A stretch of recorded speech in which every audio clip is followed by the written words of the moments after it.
ఎట్టకేలకు సస్పెన్స్ కు తెరదించుతూ జనసేన అధినేత పవన్ కళ్యాణ్ క్లారిటీ ఇచ్చేశారు. వచ్చే ఎన్నికల్లో తాను పిఠాపురం నుంచి బరిలో దిగుతున్నట్లు ప్రకటించారు. దీంతో ఎన్నో రోజులుగా వస్తున్న వార్తలకు చెక్ పడింది.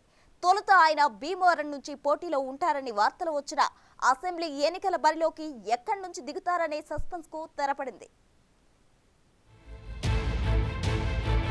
పిఠాపురం నుంచే పవన్ కళ్యాణ్ పోటీ. పార్టీ శ్రేణుల సమావేశంలో ప్రకటించిన జనసేనాని పవన్ ప్రకటనతో ఉత్కంఠకు పడిన తెర. భీమవరం ఎందుకు వదులుకున్నారనే ప్రశ్నలు. సూపర్ విక్టరీ కోసమే సేనాని వ్యూహాలంటూ వార్తలు. ఏపీలో రాజకీయాలు రోజురోజుకు కాదు గంట గంటకు ఉత్కంఠగా మారుతున్నాయి. తాజాగా పవన్ కళ్యాణ్ తాను పోటీ చేసే అసెంబ్లీ నియోజకవర్గంపై క్లారిటీ ఇచ్చారు. పిఠాపురం నుంచి అసెంబ్లీ బరిలో దిగనున్నట్టు ప్రకటించారు. 2019 శాసనసభ ఎన్నికల్లో గాజువాక, భీమవరం 2 చోట్ల నుంచి పోటీ చేసిన పవన్ ఈసారి పిఠాపురం నుంచి పోటీ చేసేందుకు సిద్ధమయ్యారు. జనసేనాని ప్రకటనతో ఊహాగానాలకు తెరపడింది. జనసేన పవన్ కళ్యాణ్ పిఠాపురం నుంచి పోటీ చేస్తారు.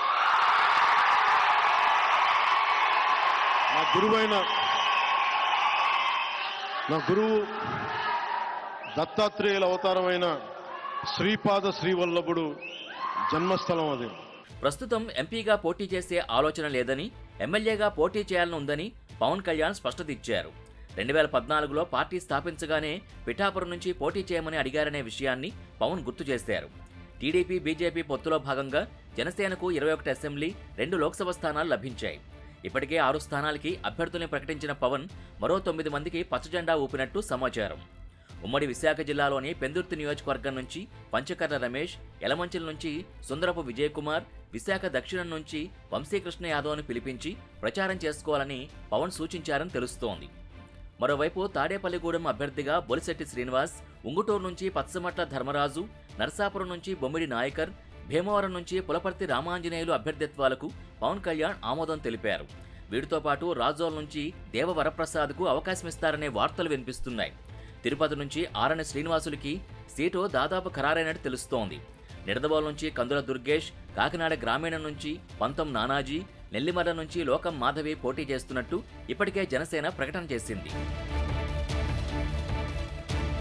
తొలుత భీమవరం నుంచి జనసేనాని పోటీలో ఉంటారనే వార్తలు వినిపించాయి. గతంలోనూ ఆయన భీమవరం నుంచే పోటీ చేసి స్వల్ప ఓట్ల తేడాతో పరాజయం పాలయ్యారు. పోగొట్టుకున్న చోటే వెతుక్కోవాలన్న విధంగా మళ్లీ భీమవరాన్నే ఎంచుకుంటారని అందరూ భావించారు. కానీ అక్కడ రామాంజనేయులకి అవకాశమిస్తూ తాను పిఠాపురం నుంచే పోటీ అని స్పష్టత ఇచ్చేశారు. ముందు నుంచి భీమవరం అంశాలపై పవన్ ఘాటుగానే స్పందిస్తున్నారు. అక్కడ గెలుపొందిన గ్రంథి శ్రీనివాస్ అరాచకాలు పెరిగిపోయాయంటూ చాలాసార్లు విమర్శలు గుప్పించారు.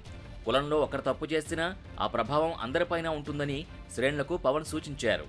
అందుకే తప్పు చేసిన వారెవరైనా వారిని తరిమి కొట్టాలంటూ ఉత్తేజంగా ప్రసంగిస్తూ కార్యకర్తలను ఉత్సాహపరిచారు పవన్. మన వాడే తప్పు చేశాడు, మన కులస్తుడే మనోడే తప్పు, మనం కరెక్ట్ చేశాడని వాళ్ళు చేసిన తప్పుని మనం వెనకేసుకొస్తే ఇది అందరికీ దెబ్బ తగులుతుంది. భీమవరం కూడా నేను కోరుకుంటుంది, ఇప్పుడు దాకా నేను నోరెత్తలేదు, ఇప్పుడు ఎత్తుతున్నాను. గంధి శ్రీనివాస్ని అక్కడి నుంచి తరిమేయాలి. ఒక వీధి రౌడీని ఎమ్మెల్యే చేస్తే ఏ స్థాయికి వచ్చిందో ఈ రోజున భీమవరం చిన్న నిమ్మకాయ సోడా అమ్ముకునే వ్యక్తులను కూడా బెదిరించే స్థాయికి వెళ్ళిపోయింది. మరోవైపు భీమవరంలో గెలవాలంటే 80 కోట్లు ఖర్చు పెట్టే సామర్థ్యం ఉండాలనే ప్రచారం సాగుతోంది. గత ఎన్నికల్లో ప్రస్తుత ఎమ్మెల్యే గ్రంథి శ్రీనివాస్కి సుమారు 60 కోట్ల కన్నా ఎక్కువే ఖర్చయిందని చెప్పుకుంటున్నారు.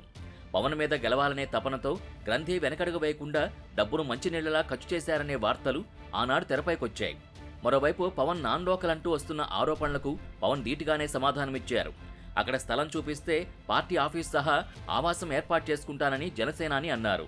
మొత్తం మీద ఇన్ని రోజులుగా జరుగుతున్న ఊహాగానాలకు ఒక్క మాటలో జనసేనాని చెక్ పెట్టారని రాజకీయ నిపుణులు అభిప్రాయం వ్యక్తం చేస్తున్నారు.